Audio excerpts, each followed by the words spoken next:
Grandpa Simpson is within those 10 years when the greatest generation are the old people in the population, is that they suddenly become much more democratic than they would be before and after. So it's actually a really interesting way of looking at those two effects if you do it modeling The Simpsons. Throughout the last 4 decades, US society has changed enormously, though, and the characters have too.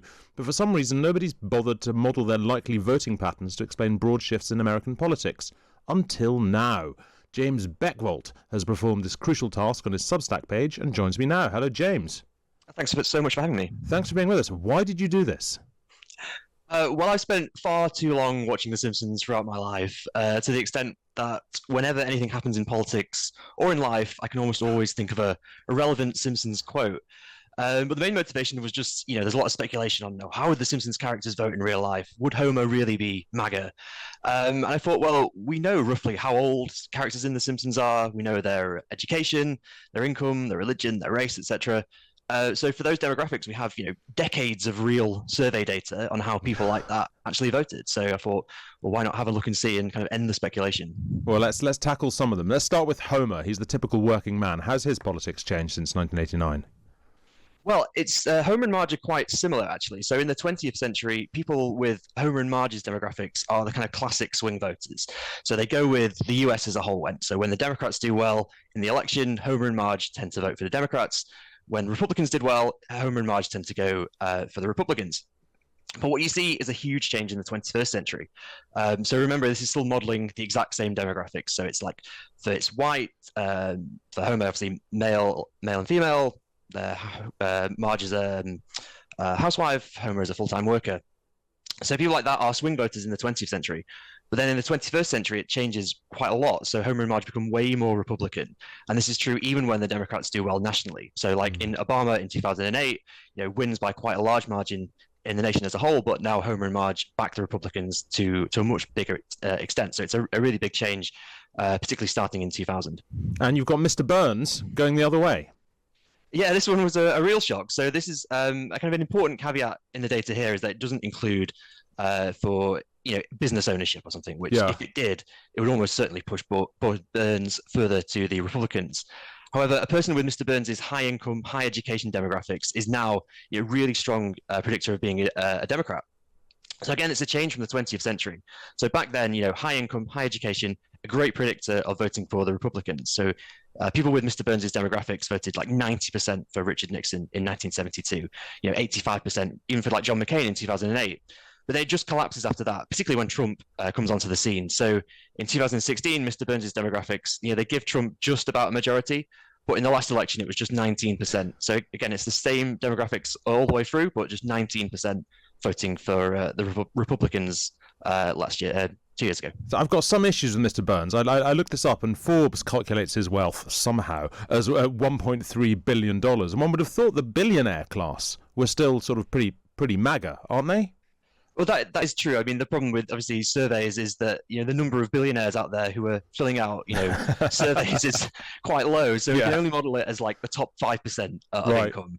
And obviously, there's a difference between being in 95th percentile and the 0.01%. So yeah, we know you can just see with the type of people who donate to Donald Trump that the billionaire class is still, I think, pretty solidly Republican. But it's kind of looking at it as a broader demographic shift, so just high income, kind of broadly defined, then there has actually been a really big shift in the last few years. For some absolute consistency, though, we can turn to Ned Flanders, right? Yes, I mean, white Protestant weekly churchgoer is the kind of backbone of the Republican Party and has been for a very long time and still is. There's, not much change, ever since the 1972. Consistently, and kind of add into Ned being a kind of small business owner. So you combine those two things, and it's a lot of it has been changed, particularly Homer, Marge, Mr. Burns, but there's been a lot of continuity with Ned Flanders. Oakley dokley. What about Grandpa Simpson? What about Abe? Well, this is the most interesting one I thought, was because when you talk about old people, there's two things you're talking about there. One is a kind of age effect in the sense of how old are you, but the second thing is a cohort effect. So it's what generation are you part of?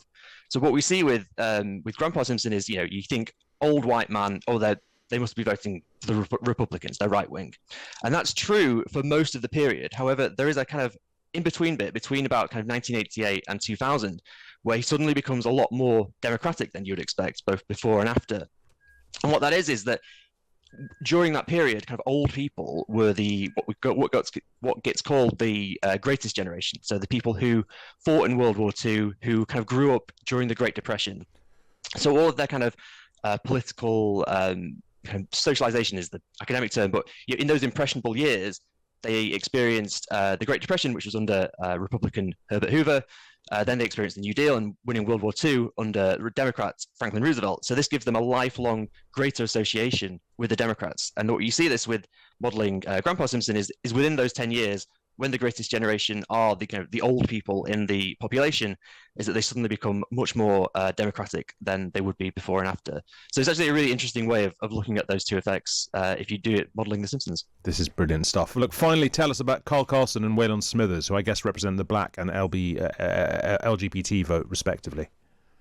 Yeah, again, it's a bit like Ned Flanders, but the reverse. I mean, some demographics are just very solidly Republican. Black Americans have been over 90% Democrat now, since the Civil Rights Act. And with LGBT Americans, again, there's a lot of research done in America where, even if you kind of hold everything else constant, if you are LGBT, you're much more likely to be voting for Democrats, and that's been true basically in every election. So, again, the way to kind of you go through the Simpsons characters and you can kind of see. There are certain swing demographics, but then there are also certain non-swing demographics. And that kind of white Protestant with Ned, Black Americans with Carl, and LGBT Americans with Smithers is much more continuity than change. James, this is absolutely fascinating. I'd love to see it done with King of the Hill, but I think they've all been Republicans all along. Do it with Futurama, I'll be really impressed.